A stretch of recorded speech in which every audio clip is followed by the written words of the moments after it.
Ladies and gentlemen of the jury. Oh, yeah! No.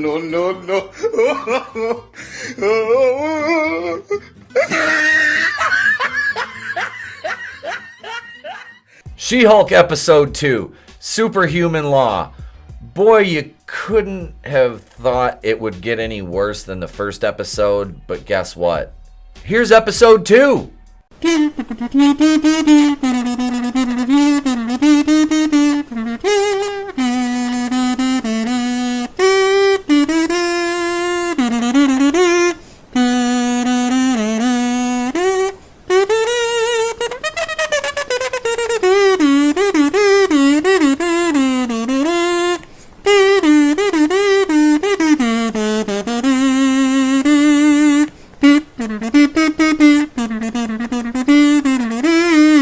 So She-Hulk Episode 2, Superhuman Law, is pathetic. It is just as bad as the first episode.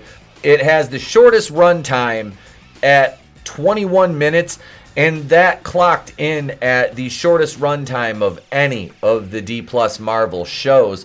Now, the very short runtime to this episode could be attributed to many things, and I say 21 minutes, that's actual show, not pre and the credits, the opening, the Marvel page flip, all that happy horse shit.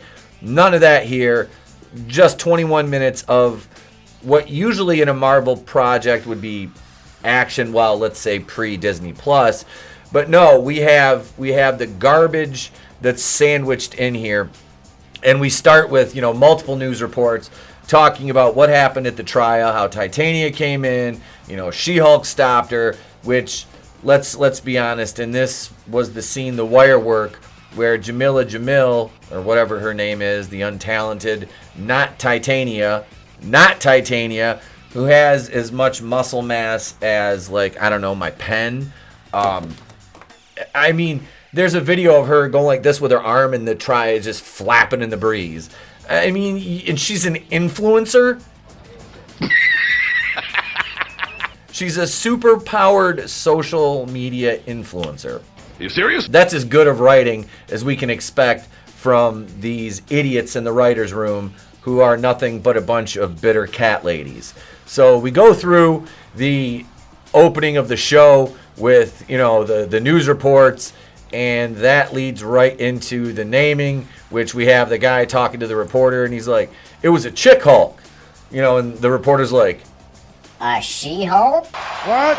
That leads into the scene where Jen and her, what is her name? Nikki, her diverse paralegal, are at a bar, and they're all inexplicably chanting She-Hulk. Free hat, free hat, free hat, free hat. I don't know if they knew she was showing up or if this was just something stupid because the idiots inside were watching the news. But, this is bad. We go ahead through the bar and, she, of course, changes into She-Hulk. And her coworker comes up and he's talking to her and he wants, where'd you get the superpowers? Blah, blah, blah, blah, blah, because he's a man and he's stupid. Mind you that in the news report, they made sure to show you that the male reporter and the man he was talking to were stupid because they're men in a show written by bitter spinsters who own 30 cats. So this guy gets distracted. He says, oh, there's a hot chick over there. I'm going to go talk to it. I've used a lot of descriptors for women. It is never one of them unless... So he's shooed away. It's a trap. Sits down with Nikki and they start talking. She's approached by her boss and he comes up, tells him, they lost the trial. And he asked her to change back into Jen because this is a serious conversation. I think he was, they're making him out to be scared of her. Which, let's be honest. She's 6'7", superhuman strength. And you're about to fire her. Okay, I'd want her to be Jen too. And then I'd run as soon as I fired her. But, when she was completely shit-faced when she turned back into Jen, she proceeded to fall over the table because that's funny. Different metabolism. The dialogue is absolutely fucking horrible. It's horrendous. It all goes back to the writing and the fact that the writers could not manage a show, to write a show coherently that is a legal procedural comedy and they don't know how to write that. But, hey, we'll just keep him on anyway. So he fires Jen. She's, down on her luck. We go through many scenes of her interviewing for different jobs, and no. Yada, yada, yada. Until she's at her apartment with Nikki. And they're sitting there on the couch, and, of course, there's empty bottles of wine everywhere in the apartment because, they're both women, and women just do nothing but drink wine and eat Chinese takeout, according to, this show and these incompetent, feminist writers. So, yeah, literally the inside of her apartment, there's 1, 2, 3, 4, 5, 6, 7, 8, 9, 10, 11, 12. takeout containers, 3-4 empty bottles of wine or liquor, and they're on the couch. They're on the couch talking, and Jen gets an invitation to family dinner, and Nikki says she can't make it because she has a date, so Jen's forced to go by herself. And I wonder if her family would think she's The lesbian! her dad is played by Larry, the actor that played Larry in Perfect Strangers. The family scene is, of course, he's well-meaning. The dad, there's no issue there. Her cousin and her aunt and uncle are just a bunch of fucking morons. Chad, of course his name's Chad.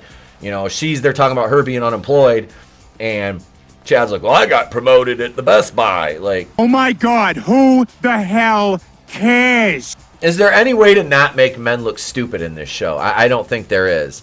So the dinner scene, it's just her being embarrassed, and her dad asks her to come out to the garage and help him with something, and he does that just to go out there and check on her, and he's like, oh, this isn't even the first time there's been a Hulk in the family, talking about Bruce, of course. And what has he had? I want you to tell him what he has had. So after that, we go back to the bar, of course, because, that's all in Jessica Gao and, Dana Schwartz and Kat Corio, the director, and all these women's eyes. The only thing that women do is drink, work, and deal with incompetent men. And she's there drinking. She's approached by the head of the G whatever, the law firm that was opposing her in the trial at the beginning or at the end of the first episode. So he wants to hire her to head up her new law division, and she accepts the job blindly. And it's funny because she's like bemoaning everything as she's sitting there. Oh, woe is me, woe is me. The whole episode's been like, poor Jen, poor Jen. And then, she's out of a job for what? A couple days, and she says to the bartender, I'm back. Jen Walters is back. What? Shut up, bitch! Like, how are we supposed to feel empathy for her? Like, what struggled? Like I said, she was out of work for 2 days. So she takes the job. He says she starts on Monday. And she goes into the building. He greets her, of course, and that's in the lobby. And he tells her that, well, we hired you because we have a superhuman law division and we want the She-Hulk to, represent it. And he's like, so that means when you're at the office or in court, we need you to be She-Hulk. And he's like, so, go ahead. And she's like, right now? And yeah, so she changes into She-Hulk. And, everybody, of course, is, the guys are falling all over the place, knocking into shit, staring at her, and she's uncomfortable. Well, he takes her up to her office, and, of course, Nikki's there because, the scene where she's breaking the fourth wall, she's walking in, and she walks past the conference room full of men, and she's like, none of these dodos, or whatever she calls them, ever had to worry about this on their first day of work. Because, of course, the conference room is filled with nothing but white men. So they can be the butt of a joke, and that's perfectly acceptable. In her office, this is GLK and H is the name of the firm. Nikki is, of course, waiting for her, who looks like, and I just kind of thought of this as I'm reviewing this, she kind of looks like Dollar General Nicole Scherzinger from the Pussycat Dolls. But it was funny.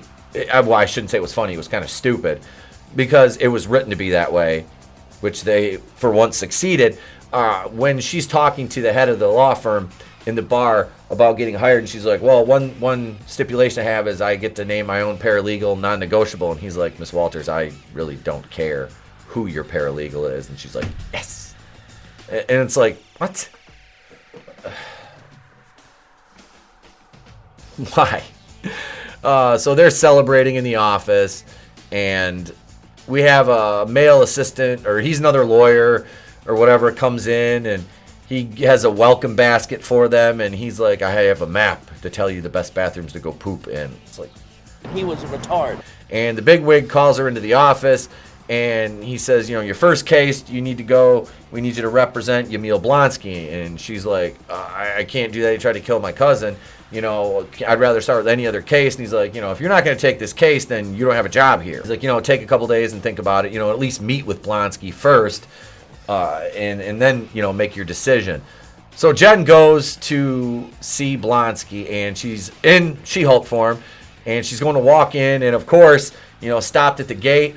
This is Department of Damage Control prison, and she's told she can't come in She-Hulk form because there's no superpowers allowed in there. So she switches back to Jen. On the way in, she's escorted by a guard, and he's explaining everything to her, and she tries to crack like lame jokes, and he's like, "Ma'am, this is a prison." And of course he's to be taken seriously because he is not a white character. She immediately, goes into the room where Blonsky is, and it's very tense leading up.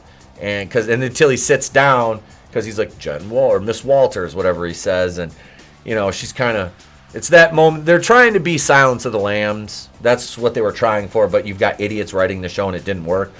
So she sits down, or he sits down. He's like, "Namaste," or whatever. However they do that, and kind of puts her at ease. At one point, she crosses. They told her don't cross the yellow line towards the cell. And she does, and the buzzers go off, and the lasers shoot up in the inside. She backs off real quick. And he tells her that he's not Abomination anymore. The reason he did what he did was he was under orders from the government. We find out, spoiler alert, that this is all a lie, of course.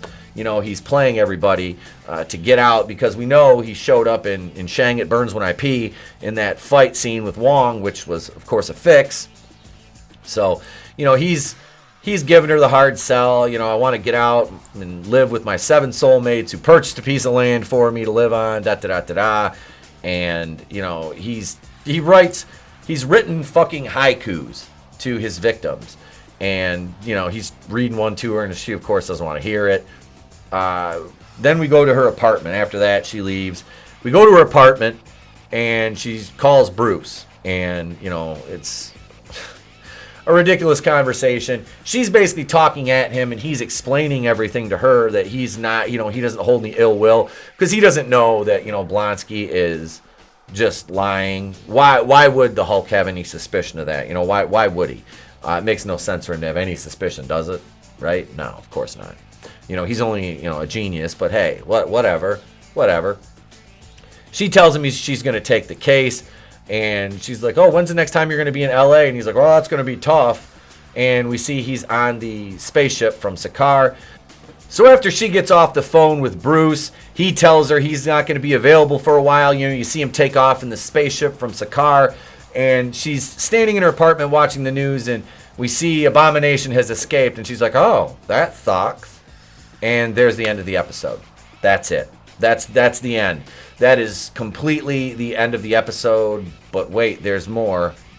A post-credit scene. Yes, and the post-credit scene consists of Jennifer holding the back end of a car up so her dad and idiot cousin Chad can change a tire. Then we see her hanging up a television for her dad, and Chad's like, "I could have done that." And last but certainly not least, the most important thing, carrying 6 Culligan water jugs in the house for her dad. And that is how we leave this week's episode of She-Hulk. Men stupid, men weak, woman good, and that is our central theme here. And to close this out, the image you see on the screen here, I wanted to talk about this. This is from the Critical Drinkers video review of She-Hulk. And I wanted to borrow this, and I want to give him all credit for it.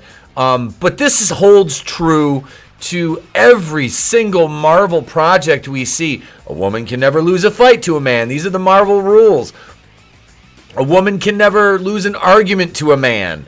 A woman can never need help from a man. A woman can never be less intelligent than a man. A woman can never be corrected by a man. We see that take place in not just Marvel, but almost every property now that is out there in the zeitgeist and features, female characters that are supposedly strong and independent and don't need no man. Well, that's what but these are written by feminists, and they're, insane. They've been spurned and they live with 40 cats. So, I mean, what do you expect?